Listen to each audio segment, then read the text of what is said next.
decision you would have to make? I was aware that the Army base was there. I wasn't really interested in the Army just because I thought to myself, if I join the Army, I'll end up in El Paso.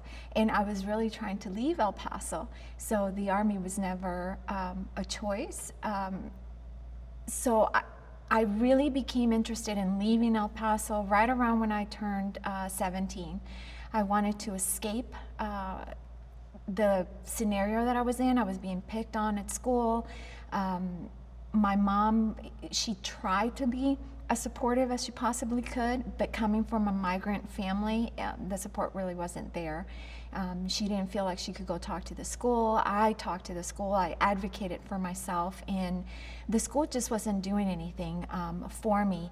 So I talked to the principal. This is how creative I got, because it was the same people from 6th grade and then middle school and then high school. It was the same people picking on me. So when I got into 9th grade, I just couldn't take it anymore. So I talked to the principal and I asked him, I have really good grades. Do you think I can do summer school so that I can graduate early? I'll get out of your hair, they get out of my hair, and we're all happy.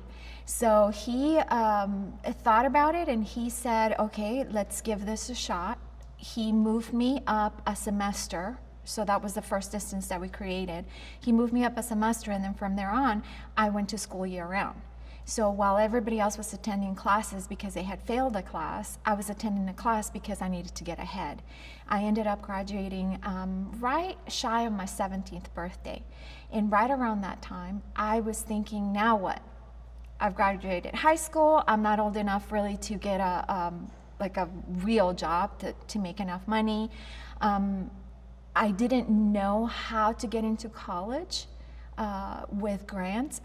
I thought at that time I'm gonna have to pay it out of my pocket. If I can't get a job, I can't go to college.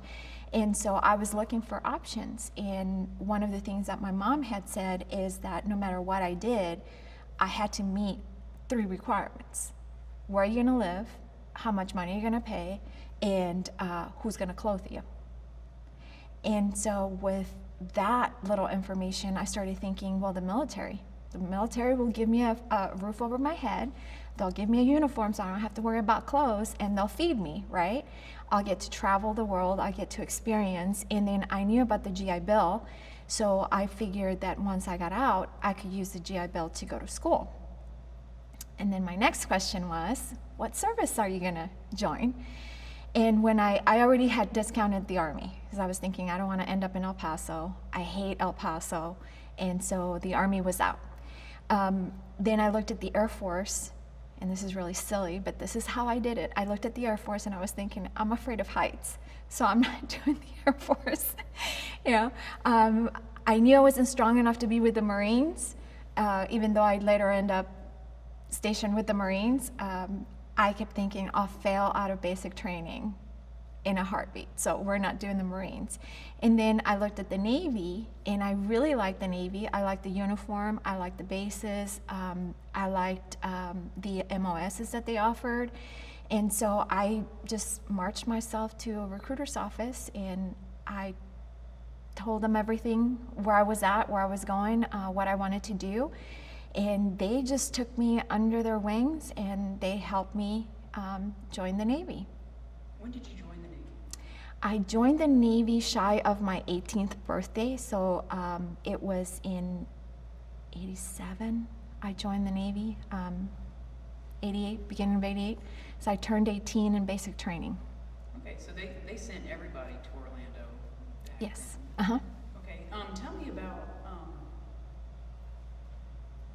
being in because it was before they really started integrating divisions in the Navy, and y'all were still, I mean, the women stayed with the women and the men stayed with the men. Was there something that they tried to teach you in camp to prepare you being a woman in the Navy? Was there something that they taught me to prepare me to be a woman? Did they tell you how it was going to be? I mean, did they prepare you at all for the ratio, for example? No, not really. I had no idea that fewer women joined the military than men. Had no idea. I thought it was 50-50. I went in very naive. I grew up in a Mexican family, so we were very sheltered. The military opened my eyes to the world, and it gave me the best experience of my life. So going into the military, I thought that there were equal amount of women to equal amount of men in the military. I never, ever realized that there was so few of us that joined the military. Why'd you decide to become a corpsman out of everything? My mom was a pharmacist in Mexico, and so she was very heavily into helping other people in serving. And when I joined the military, I actually wanted to be a doctor. And the closest thing to being a doctor as an enlisted is a corpsman. And that's how I ended up in that MOS. All right, so how'd you end up with the Marines? Because I don't know if you know this, but there are more Navy corpsmen with the Medal of Honor and High Valor awards than any other MOS out there, and they're always FMF. So did that intimidate you at all? I mean, mostly that's men that hang out with those guys. How did that come about? How did that opportunity? Well, I didn't even know that. So I didn't know that there were more FMF corpsmen with the Medal of Honor with the Marines. How I went to the Marines, I was stationed in Pax River, Maryland, and my dad at that point had developed cancer, and it was terminal cancer. So I was in Campo, I was in Pax River, Maryland, and he was in California. So I was trying to get to California because I wanted to spend some time with him before he passed. And I was talking to the recruiter, and the recruiter gave me 3 options. One was Okinawa, Japan. So I was thinking, well, I don't speak Japanese. I'm not going to Japan, and my dad is dying, so I'm definitely not going to Japan. The other option was to San Francisco, and I was thinking, my dad is in Los Angeles, not going to San Francisco. And then he brought up Camp Pendleton, California, and he said, you'll be an FMF corpsman in Camp Pendleton, California. So I was thinking, okay, I'll do that. I didn't really know what an FMF corpsman did, other than I'm a corpsman, he said corpsman, we're good to go. So I got my orders, and then I found out that it was a Marine base, and I was gonna be doing a 3-month training course. So I immediately started getting into better shape and building up my upper body, because I'm thinking, what did I get myself into, right? I didn't join the Marines because I knew physically I probably wasn't gonna be strong enough, and now here I am. I'm gonna be with the Marines. So I started building myself up physically to go through that training. What did you get there? Were you in, I mean, that's gotta be a little bit of a shock, because you can't really prepare. I mean, you can have mental toughness and you can be physically kind of ready, but I mean, once you're in it, I mean, that's a whole different deal. What was the obstacle like? I mean, did they accept you right away being a woman, or, I mean, what's the dynamic like? Well, because the training was, all of us there were corpsmen. We had a lot of women, and we had more guys, obviously. I think there were only 5 females when we went through the training. The rest of them were guys. We bonded right away, and all of us, including the males. I didn't have any problems experiencing any of those issues. Like, I was accepted from the very beginning with the males and with the females. I did have a couple of issues in the Navy with other Navy women. There were a few racist remarks that I experienced, but when I was with the Marines, I didn't experience any of that. Our people that were training us, they were recon, they were regular Marines, and then we had our FMF corpsmen that were actually training us. They did put us through a lot, though. I gotta say, the training was excruciatingly painful, emotionally and physically. And I kept thinking, I don't ever want to be in a war. But if I am, I hope to God I save somebody. And so with that said, I was totally prepared to serve my country. and save my fellow person, you know, which at that time would have been a Marine. And you were able to spend time with your dad? I was able to spend a little bit of time with my dad. My dad died right as I was starting the training, so he passed away. And I was thinking, great, I got to Camp Pelton and he's already passed. Yeah. I'm sorry. Yeah. How long did you spend in the Navy? I spent 5 years in the Navy. What was it like getting out? What was it like? What was it like getting out? Was it hard? Yes, I got shipped out to the Persian Gulf. So I was a Persian Gulf War veteran attached to MAG 39. And I went over to Bahrain right as the end of the buildup for the beginning of the war. So I turned 21 in Bahrain. And when I came back, I had a lot of issues getting out. But when I came back, though, there wasn't a lot of support like there is now. Who were the last people that went to war was the Vietnam veterans, right? So they came back, they didn't receive a welcome, they didn't get the help that they needed. Homelessness in the veteran community was very high. Probably suicide, I'm not sure if there's statistics on that, but probably high on that. So when I got out of the military, when we were going through the classes to get out of the military, there wasn't anything that I can remember of them saying, if you experience nightmares, if you experience this, or anxiety, or there wasn't a list that I was given. They were just saying, we can help you with your resume, your MOS can transfer into these fields, and here's your paperwork, and there you go. I was a civilian.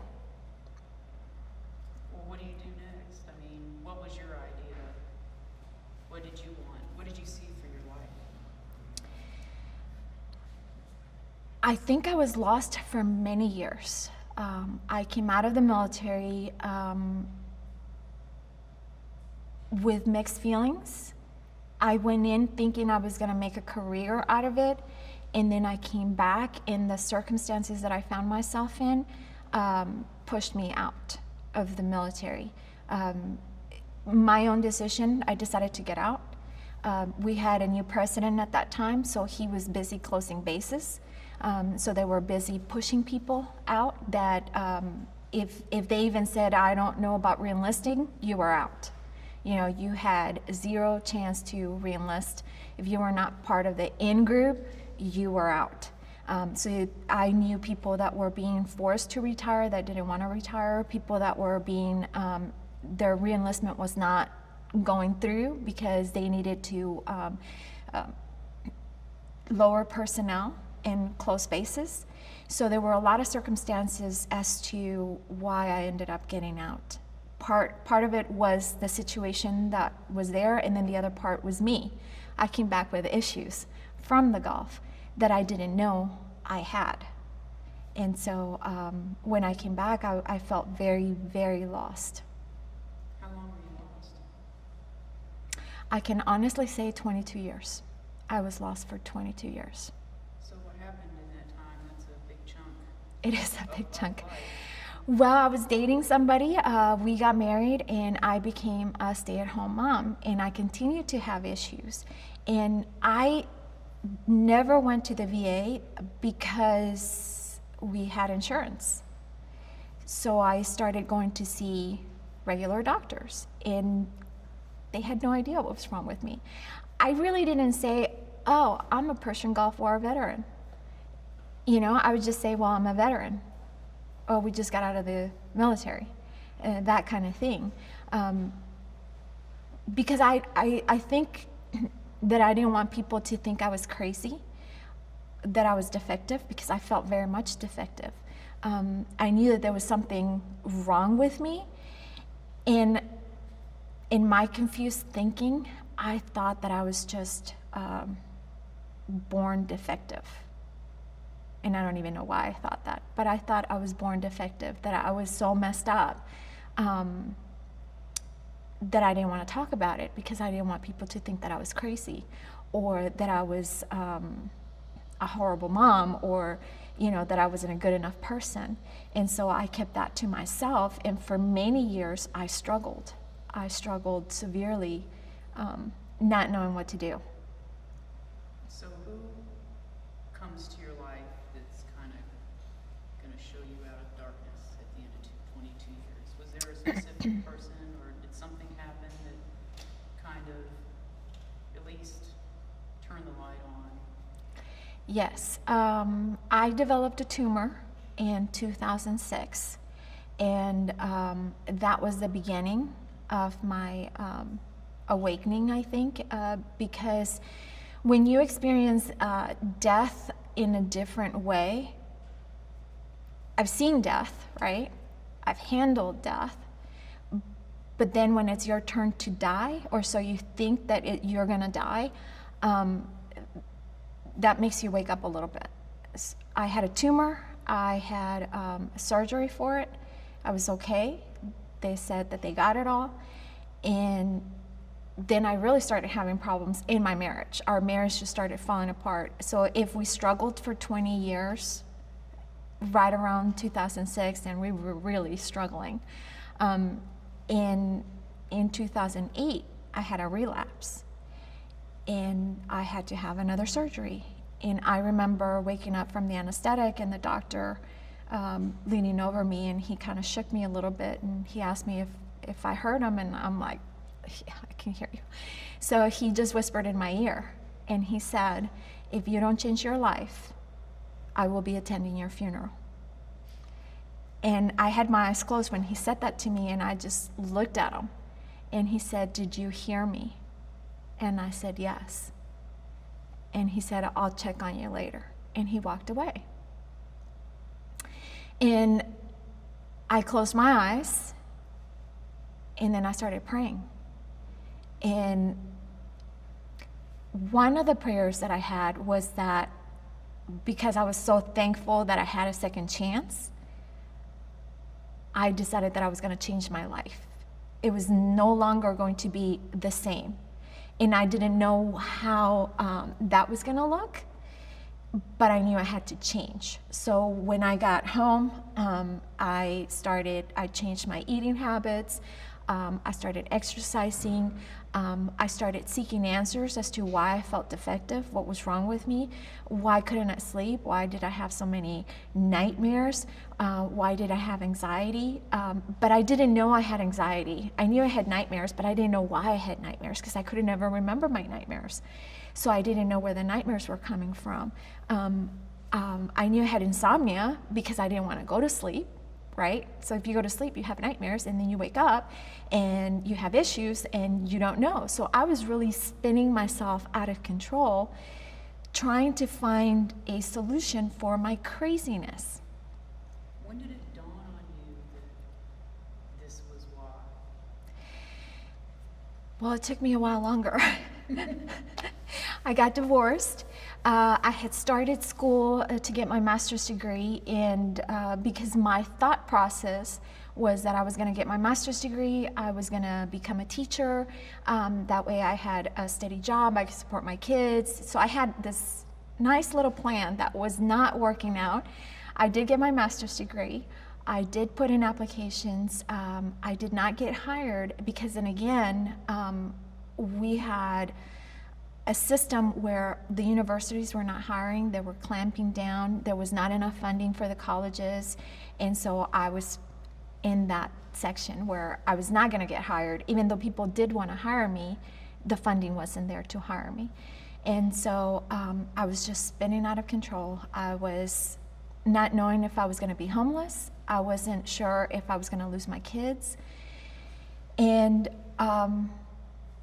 I ended up getting like 7 part-time jobs.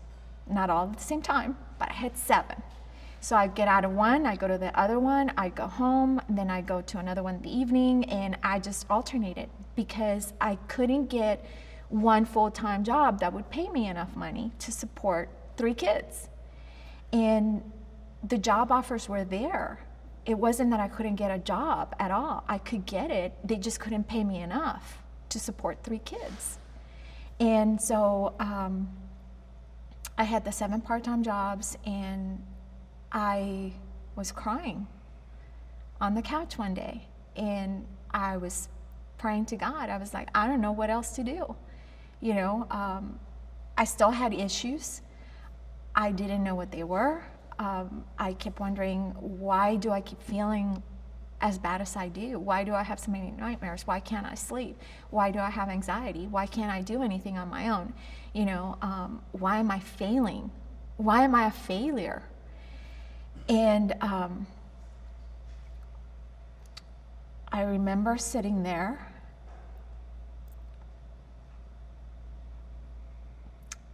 I was sitting on the couch, and I was watching the news segment talking about the 22 veterans that commit suicide a day. And then that dawned on me, why are they committing suicide? What's wrong? Why are they not getting the help that they need to get? Why is the VA failing these people that are coming back? And then I was thinking, okay, so if I've made it, they can too. And I'm going to be involved because I can be part of the solution. I can be part of the encouragement. I can encourage somebody not to commit suicide.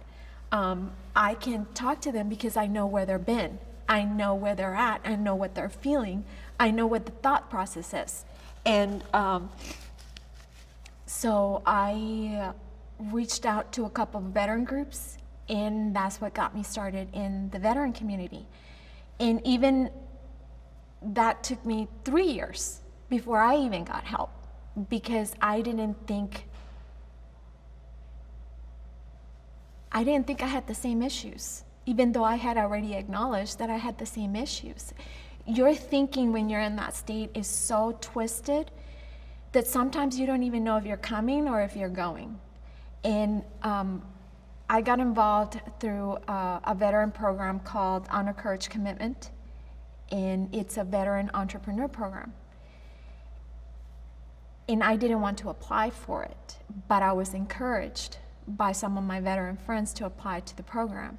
And so I applied for the program, got accepted, went through the program, and as I'm going through the program on Fridays, they would have guest speakers come through, and veteran guest speakers come through and talk to us about their life experiences, where they serve, where they're at, what they've done, and where they're at now. And one of those lecturers was a Vietnam veteran. And he comes in, he starts talking to us about his experience, and I believe he was Army, so Army medic. And he starts telling us about a crash in Vietnam where he was the only survivor, and all of his friends died, and why he couldn't sleep, why he had nightmares, and how he survived without not many recourses given to him by the VA because he's a Vietnam vet, and where he was at that day. And as he was speaking, I just started crying because I realized I can't sleep because of what I experienced. I have nightmares because of what I experienced. I have anxiety because of what I experienced. I have issues because I was in a war. I'm not broken, inherently broken. I was broken, but I wasn't born broken. The war broke me. And I started crying, and even then it took me another year, because then I had to have the courage to say something. People, other veterans, they kept telling me, Christy, you're messed up. Christy, you need help.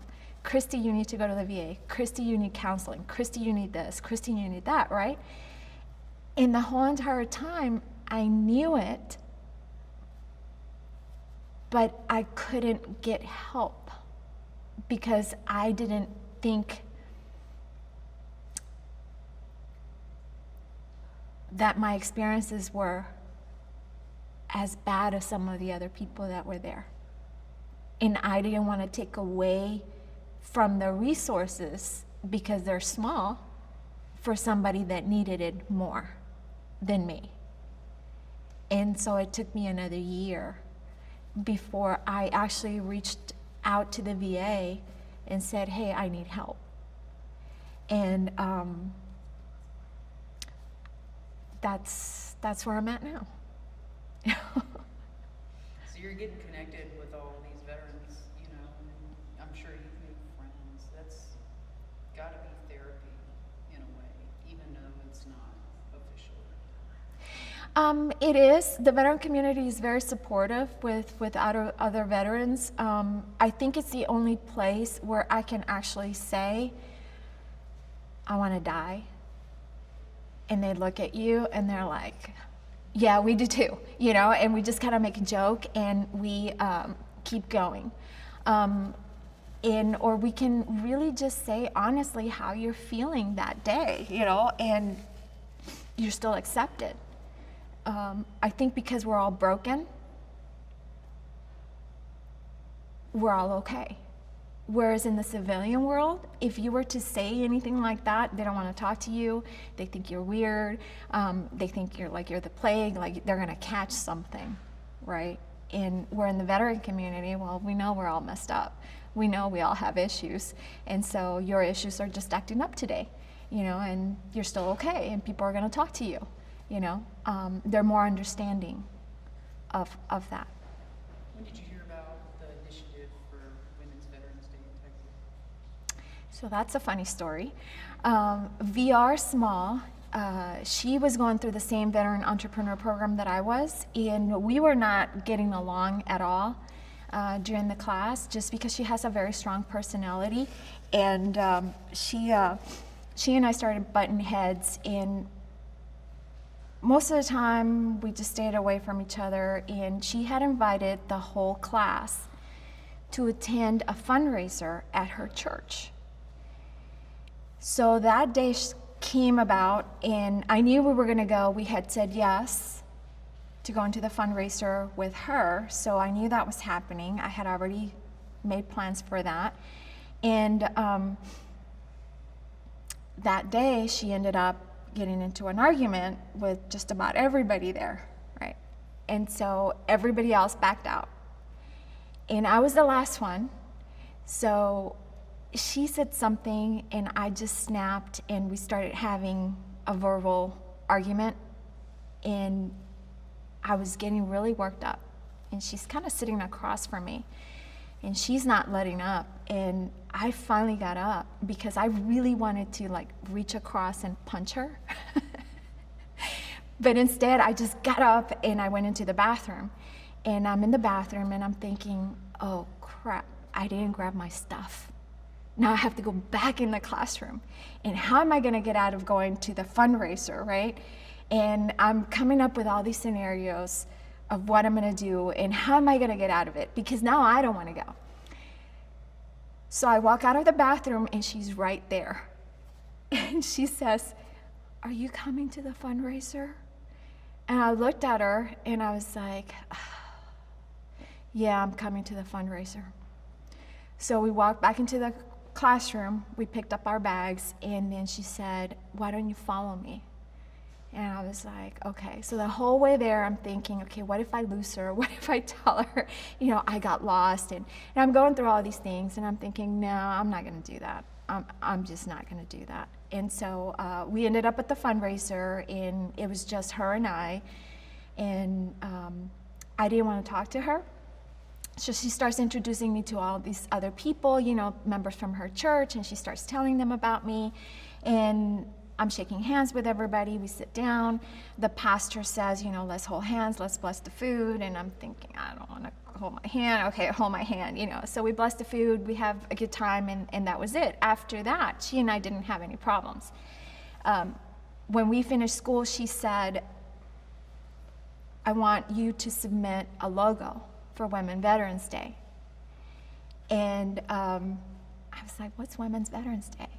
And so she kind of started telling me, and I kept thinking, why do we need a Women's Veterans Day? We have a Veterans Day, right?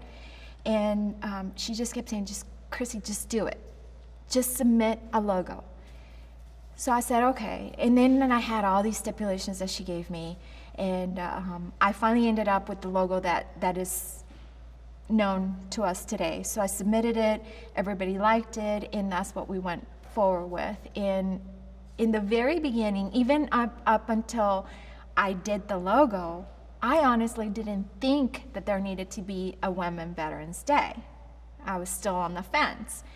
But the more I got involved with the different groups, the different discovery groups, the table groups, the phone conversation groups, I realized we do need to have a Women Veterans Day. We do need to have our issues brought to light. And there's so many women like me that didn't get any help, that were not very willing to come forward to receive some of those resources that are available to us. And then because I got involved with VR and Romaine with Women Veterans Day, I ended up doing the logo and I did the website.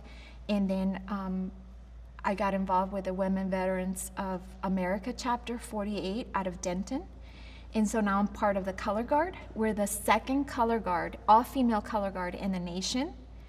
And so I've made a ton of friends. I've grown a lot. And I think that raising awareness is what needs to be taking place in the country. So you mentioned you were on the fence for a while. Was there a specific incident or a specific story you heard, or was there something that kind of toppled everything for your decision, yes, we need this? There's actually two incidents that happened. One of them was I was at a group with a group of veterans, and they were all male veterans, right? And they have their hat, they have the little vest, they have all the tattoos, and I'm just standing in jeans and a t-shirt. And I had about 5 or 6 people, civilians, that came up to them and said, "Thank you for your service." And not one of those guys said she served as well. One civilian person thanking them, they did shake my hand, and then they said, "Which one is your spouse?"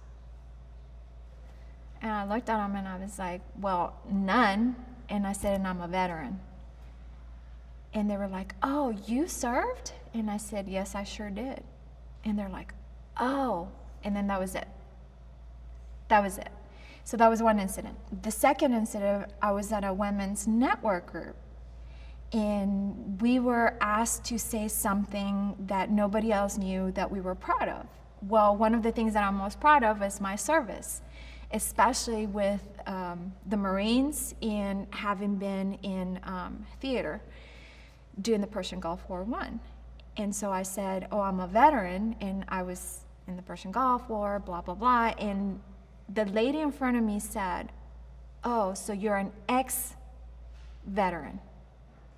And I was like, "No." I said, "I'm a veteran."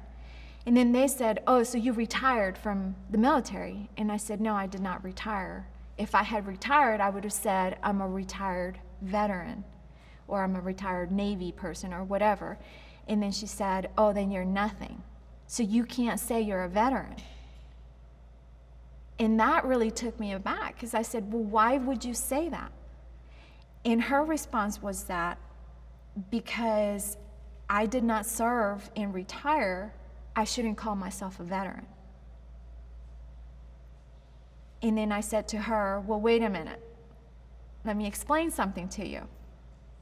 If you served and you got out and you were honorably discharged and you have a DD-214, you are a veteran." And she raised her hand to me and she did this, and then she said, "Stop talking, I don't want to talk to you anymore." And she walked away. And I was so angry.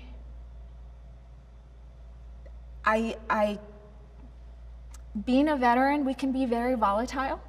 So I chose to walk away and go into the bathroom because I really wanted to hurt her. because I was thinking, why do the guys get to call themselves veterans where they served 4 years or whether they retire? It's okay for them to be called veterans, but it's not okay for me to call myself a veteran. I was in a war. I served my country. I signed willingly. Why can't I call myself a veteran? Why can I not be acknowledged as a veteran? Just because I'm physically different doesn't mean I'm not a veteran. And then that really pushed me over the fence, and I really started helping Romaine and VR and Anna Baker and the Denton chapter, and just pushing very hard so that women were recognized. Because knowing how it feels twice to be discounted, I didn't want other female veterans to experience what I had experienced. With all that in mind, did that go into your design of the logo?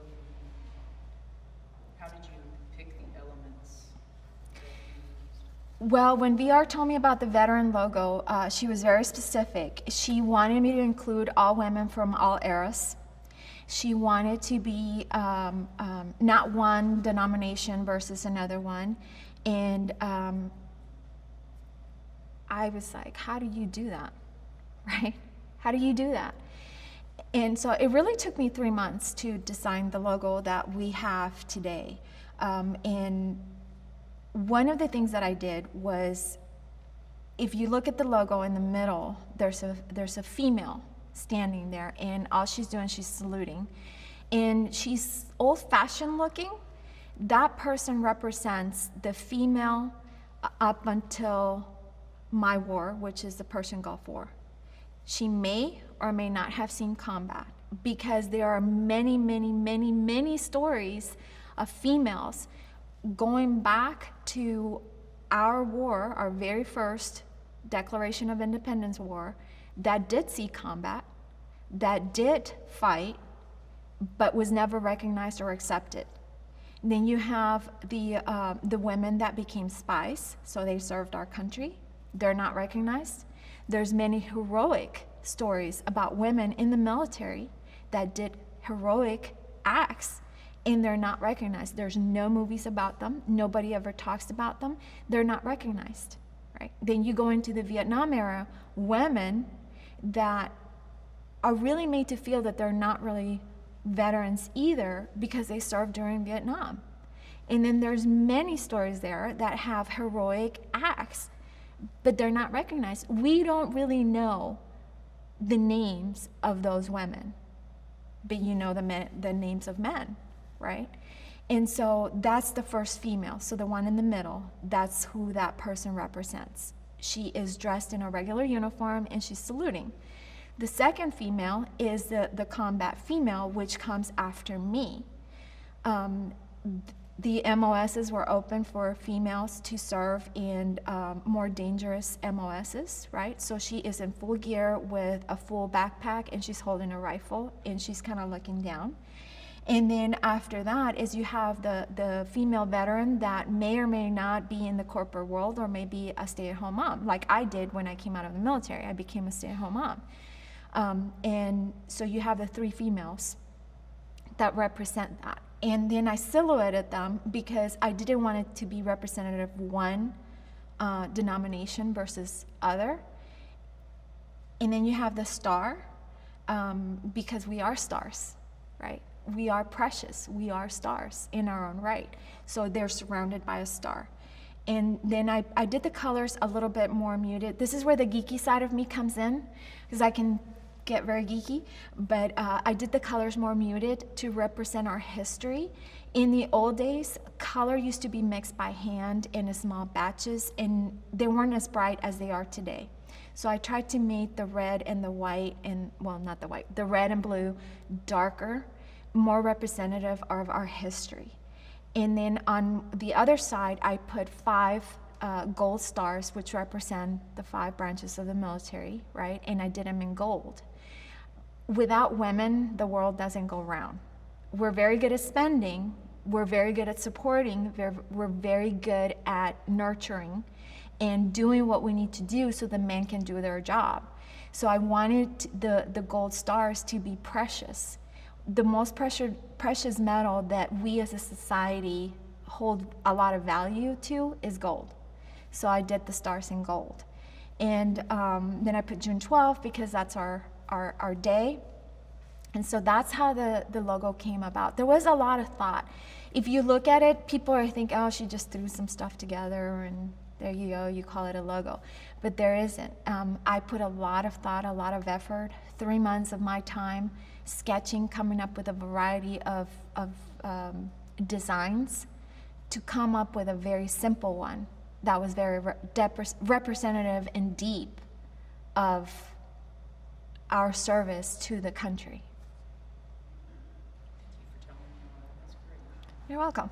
So the website's got to be simple though too, because you want to be able to connect all these women from across the state and give them all a place that's common. Because we want to, in the end, we do. This is one day. It's for us, and we're all women veterans. So we don't want Women Veterans Day 1, 2, 3, 4. You know, where you can. We wanted to tell me how it came about, where you're trying to put everything in one place on the website, working with all these people.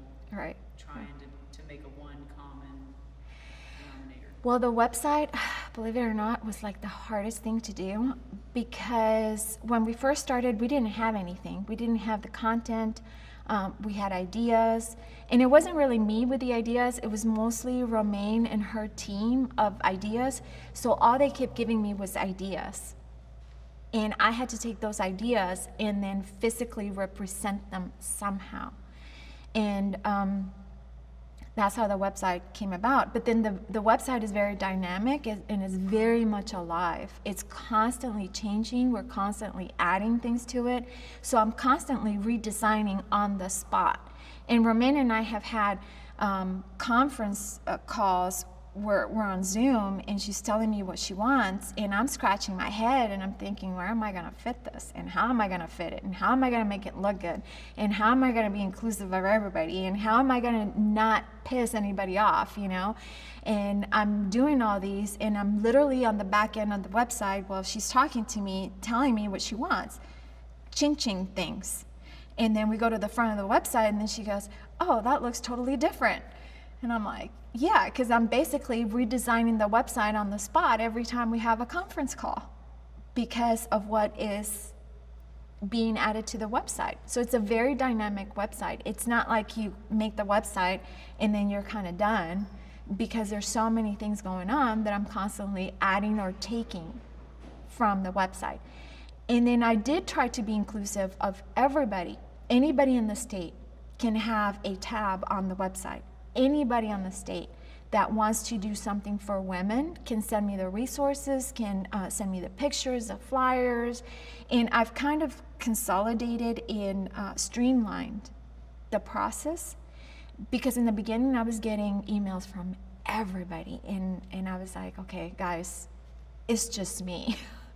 And I do have to make money, and this is a labor of love, and I'm not getting paid. So let's streamline this to where it's more effective and more productive for everybody, and also so that people are not frustrated by the process, you know. And so hopefully that's what I've produced.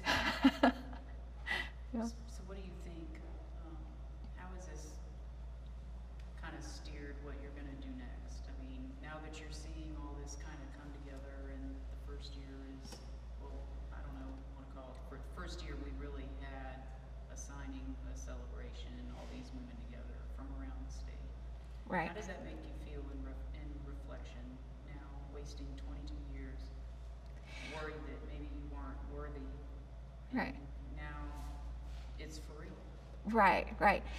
I don't want to say that I wasted 22 years because I raised my family, right? I had the opportunity to be a stay-at-home mom, and I think that I do have to thank my husband at that time because he worked full-time and I was able to stay at home and take care of my kids. And on the other hand, because I was able to stay at home, my issues were more consolidated. I have a whole series called Christy's Closet, where we talk about how I go into the closet and deal with my issues. But I think it prepared me to be the person that I am today, because I did survive 22 years on my own, dealing with my own issues, not having any support, not knowing what was wrong with me. I think it made me a stronger person. I think it showed me that I can survive anything. I can go through anything and come out at the other end stronger. I also think that it showed me that isolation isn't good, and that you have to reach out to those communities. You have to build the support. You have to have all those things in places for you to be a productive member of society. I'm not saying I'm without issues, because I have issues. And my issues probably have issues, but they're contained, right? They're contained, and they do come out in small spurs here and there. I struggle a lot. But I think having something to focus on, which is the Women Veterans Day, being involved with the Denton chapter, being part of the Color Guard, makes me more functional. If that's a good explanation. No, I'm sorry I used the word wasted. That's not what I implied at all. No, that's okay. But, a lot of people do say that volunteering and getting involved with other veterans has actually helped them and adjust. I don't know what kind of word you would want to put on that, but It helps you cope. It helps you cope better. Because I'm self-employed, there are days that I can't leave my house. And there are days that I struggle to get out of bed. And there are days that I have a lot of thoughts going through my head. But because I am involved in the veteran community, and because I do want to make a difference in somebody else's life, I keep on going, and I keep staying involved, and I keep reaching out, and I keep working on trying to make a difference. Not only on myself, but my kids, and then anybody that I meet. I try to make a difference in their lives. Kind of leave them better than when I first found them. That's my goal.